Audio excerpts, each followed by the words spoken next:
Running a business comes with a lot of what-ifs. But luckily, there's a simple answer to them. Shopify. It's the commerce platform behind millions of businesses, including Thrive Cosmetics and Momofuku, and it'll help you with everything you need. From website design and marketing to boosting sales and expanding operations, Shopify can get the job done and make your dream a reality. Turn those what-ifs into... Sign up for your $1 per month trial at shopify.com/special offer. Ryan Reynolds here from Mint Mobile. With the price of just about everything going up, we thought we'd bring our prices down. So to help us, we brought in a reverse auctioneer, which is apparently a thing. Mint Mobile Unlimited Premium Wireless. How to get 30, 30, bit to get 30, bit to get 20, 20, 20, bit to get 20, 20, bit to get 15, 15, 15, 15, just $15 a month? Sold! Give it a try at mintmobile.com/switch. Upfront payment of $45 for 3-month plan, equivalent to $15 per month required. New customer offer for first 3 months only. Speed slow after 35 gigabytes if network's busy. Taxes and fees extra. See mintmobile.com.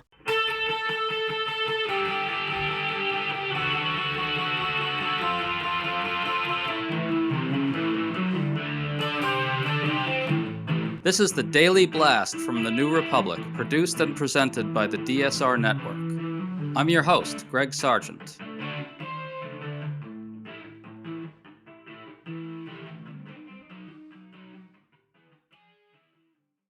A new Gallup poll finds that President Trump's approval rating has dropped to 37%.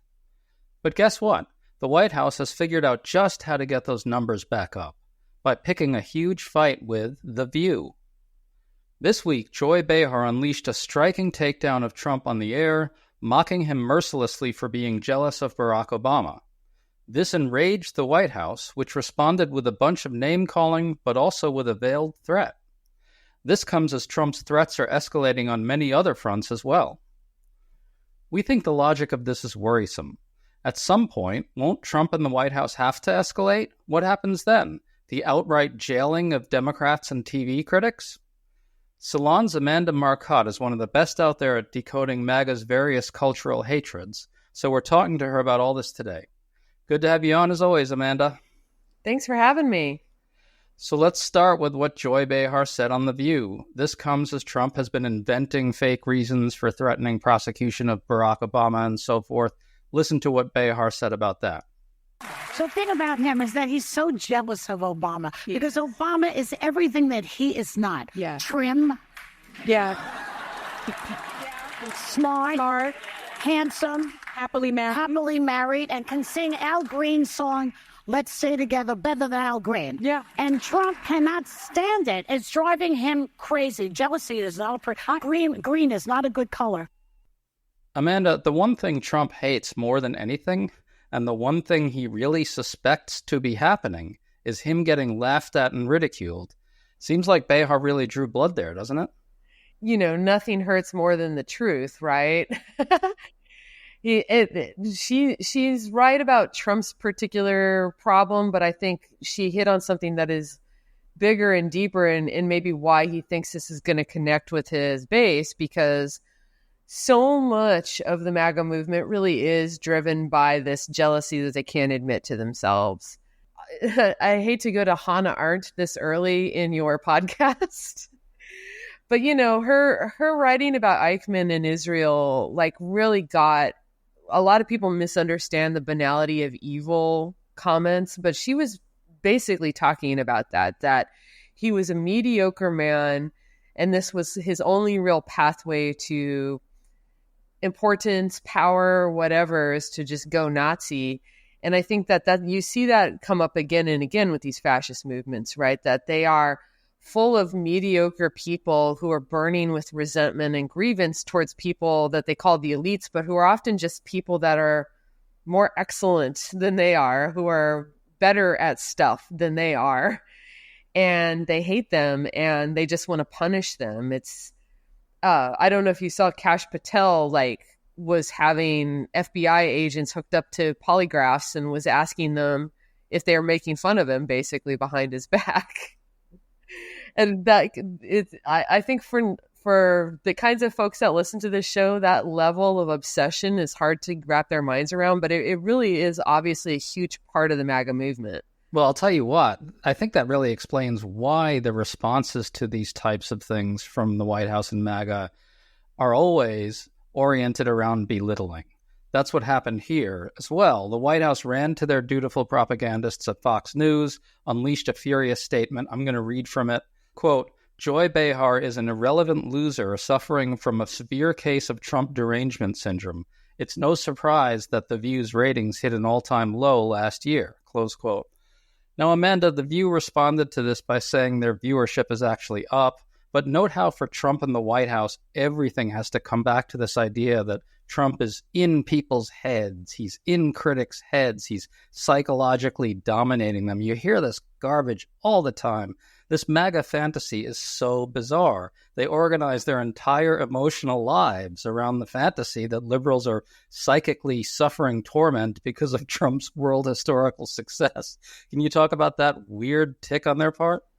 Yeah, and this is where the kind of the cultural like insecurities that drive the movement blend well with Trump's just like actual personality disorders, right? He's a narcissist. He's obsessed with the idea that he needs to be in people's heads. But the problem is that he sucks. He's not interesting. He's not smart. He's not anything. He's just a mean, stupid, mediocre narcissist. So the only way he can get what he wants to be in our heads all the time, which unfortunately is true because he's the president and we can't ignore him, is to just be extremely awful and annoying.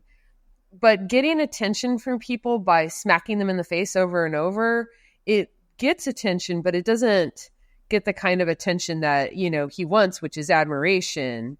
And so he's just in this constant hamster wheel of trying to get people to admire him when all he can ever do is, and he does, the admiration he gets from his base is not enough because those people in his view suck too. Like he's really in an interesting trap.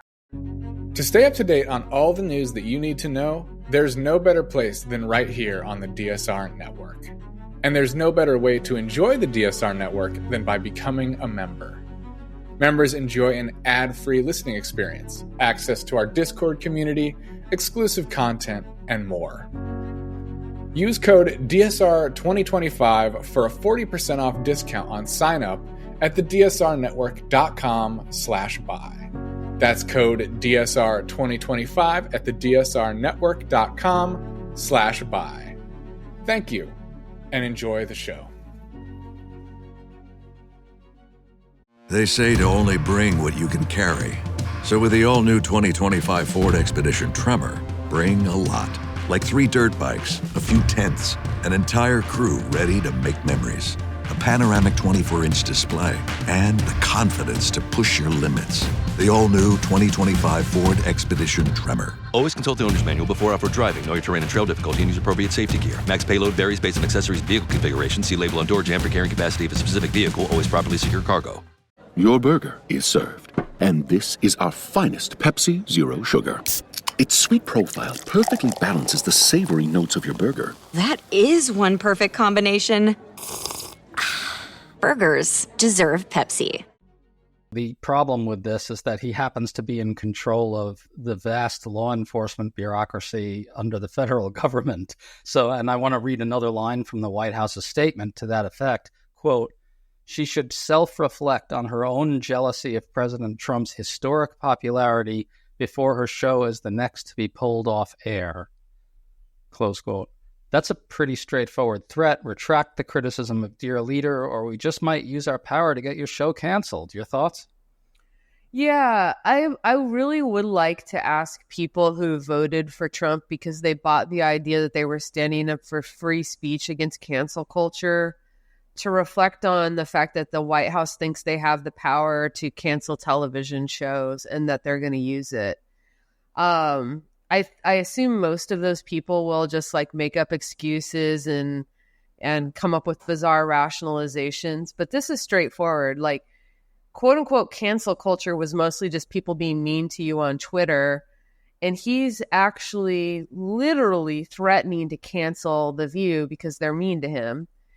And he can't, But unfortunately, as we've seen with the Colbert Report and all these other media companies making settlements because they have business interests before the White House, like he's not wrong to think that he might be able to induce ABC to cancel The View in order to get some kind of business deal approved by the FCC or the FTC or whatever agency they have business in front of.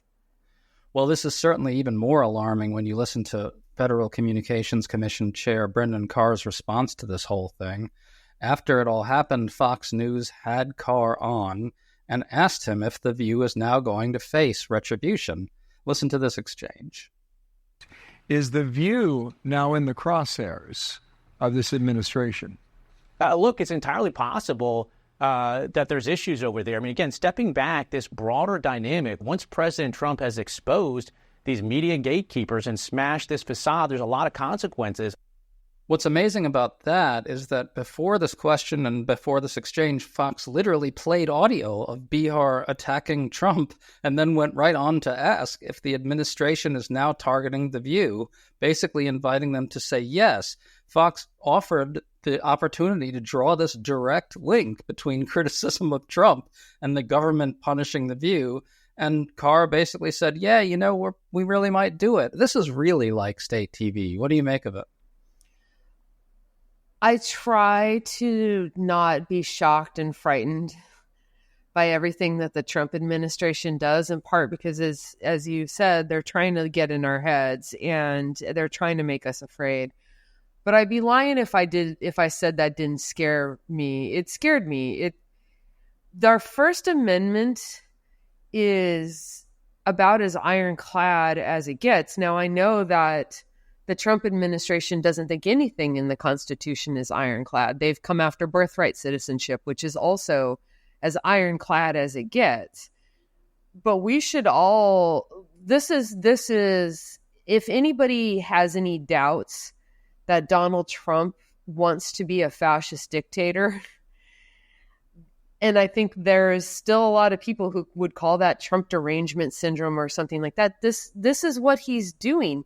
He is literally saying he has the power to cancel a TV show, and then he's sending out one of his minions to say that they're going to use the federal authority that exists for legitimate reasons, to regulate advertising and business interests, to silence somebody because she said something that hurt the president's feelings.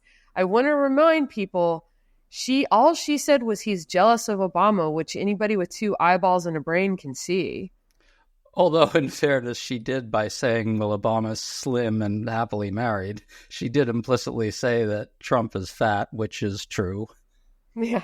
Well, and not too happily married if you're like giving your wife, promising you're going to rename the Kennedy Center after her because the Epstein situation is heating up and she's probably mad all over again. What you just said before got me thinking. It does seem unlikely that a confrontation sort of this big would happen without Trump's explicit approval, doesn't it? Which, if I'm right about that, then what we have to entertain is the possibility that it went down like this. Either Trump saw The View and flipped out and got on the phone and said, time to go out and threaten them, or someone, maybe an underling, thought he or she saw an opportunity for Trump in this, flagged it for Trump and said, what do you think, sir? Should we go after them? And he said, absolutely, and put out Carr to do it as well, the FCC chair. I think it probably went like that. Yeah, I'm sure that Trump either watches The View or that was flagged for him. And Joy Behar is exactly the kind of woman that almost couldn't be more well designed to just drive him up the wall, because she is exactly like the smart New York feminist that has sneered at Donald Trump his entire life. Yeah, exactly. Well, I want to bring up this Gallup poll as kind of the setup to the conclusion of this conversation. Extraordinary numbers. Trump is at 37% approval. On immigration, he's at 38%, which is absolutely abysmal for his supposedly best issue. On the economy, he's at 37%. On trade, he's at 36%. And on the federal budget, he's at 29%. That's after this big, beautiful or big, ugly bill passed. These are awful numbers. Now, it's risky to rely on one poll, but we're seeing a lot of other polls finding very similar things. This is historic levels of unpopularity we're talking about here. What do you think? Yeah, he's weak right now. And it's not just The View he's lashing out at. It's South Park. He basically said that they're bad. I don't have the exact quote in front of me, but the Rolling Stone reported that he's been calling them fourth rate or something because they put out an episode that really went after Trump hard, including a pretty devastatingly funny penis joke about him. And also just made him look fat and old and weak, what he almost certainly looks like with his clothes off. And, they humiliated him. But I think, he loves to lash out and have these feuds with celebrities like that. I think in his mind, that would be how he'd spend all of his time anyways, just getting press for yelling at Rosie O'Donnell and Joy Behar and South Park and whatever. But I think he's also especially sensitive to it right now because his polling numbers are really low and he's weak. And he knows that when pop culture comes after you and you're already weakened, it starts to actually reinforce the narrative with ordinary, especially kind of low information or not politically engaged voters that you are a joke, that you suck. And that was one reason I started to really fear that Joe Biden was going to lose pretty early on because he was the butt of a lot of jokes on television and comedians and radio about how old and weak he was. And Trump knew it, which was why they leaned hard into that messaging. And so the fact that Donald Trump is also the butt of very similar jokes, that he's a petty, narcissistic man boy who also is old and weak and out of touch, that's sort of going, it's going to create a snowball effect in terms of his reputation with ordinary people. And he knows it and he's freaking out, I think. Yeah, and that makes me want to step back and kind of get at the big picture here. I think something else is going on under the surface as well. Remember when Trump won the election, there was all this talk about how the culture was really turning toward Trumpism. He seemed to really have his finger on a pulse that maybe others didn't. That was the sense that was out there. But now his numbers are in the toilet. As I said, his approval on immigration is 38% in this new poll, abysmal. Clearly, the culture has turned against Trump's immigration crackdown. The culture was supposed to rally behind authoritarianism and state-sponsored cruelties to immigrants and white nationalism and so forth. But that's not happening. Trump is reaching these settlements with universities, but they're fundamentally not breaking them as liberal cultural institutions. Trump is losing against some of the law firms. The culture is pushing back. We're seeing this huge outpouring of communication from the grassroots and from the streets about the immigration stuff.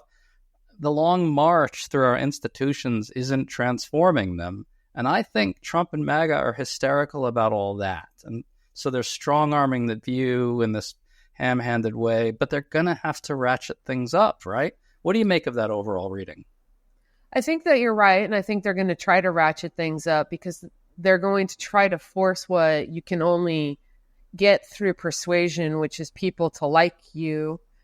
And, when you put it all, this discussion is actually kind of making me think. I think a lot of us felt early on like this wasn't the country. This second Trump election, I think, hit a lot of us even harder because it wasn't a fluke. And it made us feel like this wasn't the America that we thought it was. And I think right or left, I think most of us felt like Americans view themselves as independent, freedom-loving people. And not cruel. Yeah, and not cruel. And I think that it was very disturbing to us to think that Americans, that maybe a majority even of Americans are fine with being ruled by a fascist dictator who won't even let you make dick jokes, about him. And it's heartening to see that the polling shows that a lot of people, what it was they just weren't paying close attention.